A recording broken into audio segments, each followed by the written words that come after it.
நீங்க சிவன் பக்தனா இருந்தா உங்க வாழ்க்கையில ஒரு முறையாச்சும் இந்த கோவில் போயிட்டு வந்துருங்க. சிவபக்தர்கள் அவங்களோட பிறவி பலன் அடைய வழிபட வேண்டிய கோவில்ல இதுவும் ஒண்ணு சொல்றாங்க. பிரம்மா, விஷ்ணு, சிவன் இவங்க 3 பேருமே ஒரே கோவில்ல ஒரே கருவறையில இருக்க சக்தி வாய்ந்த கோவில்னா அது இதுதாங்க.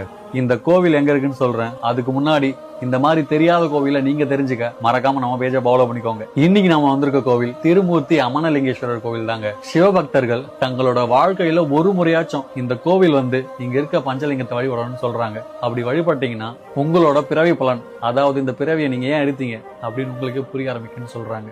இந்த கோவில்ல பிரம்மா, விஷ்ணு, சிவன் காத்தல், அழித்தல், படைத்தல்னு இந்த 3 தொழிலுமே செய்யறவங்க ஒரே கருவறையில இருக்கிறதால தீமையில இருந்து உங்களை காக்கவும் உங்களை சுத்தி இருக்க கெட்டதை அழிக்கவும் நீங்க புதுசா படைக்கவும் இங்க இருக்க மும்மூர்த்திகள் உங்களுக்கு உதவி செய்வாங்கன்னு சொல்றாங்க. இந்த கோவிலோட சிறப்பு வேண்டுதல் வச்சு சந்தனம் வீசுவாங்களாம். அது ஏன்னு உங்களுக்கு தெரிஞ்சா கமெண்ட்ஸ்ல சொல்லிட்டு போங்க. இந்த கோவிலை பத்தி கொஞ்சம் கூட தெரியாத உங்க ஃப்ரெண்ட்ஸ் அண்ட் ஃபேமிலிக்கு ஷேர் பண்ணிவிடுங்க. அண்ட் இன்னொரு விஷயம், இந்த கோவில் ரொம்ப ரொம்ப அழகா இருக்கும். முடிஞ்ச அளவுக்கு குப்பைகளை அங்க கொண்டு போய் கொட்டாம இருப்போம். நன்றி.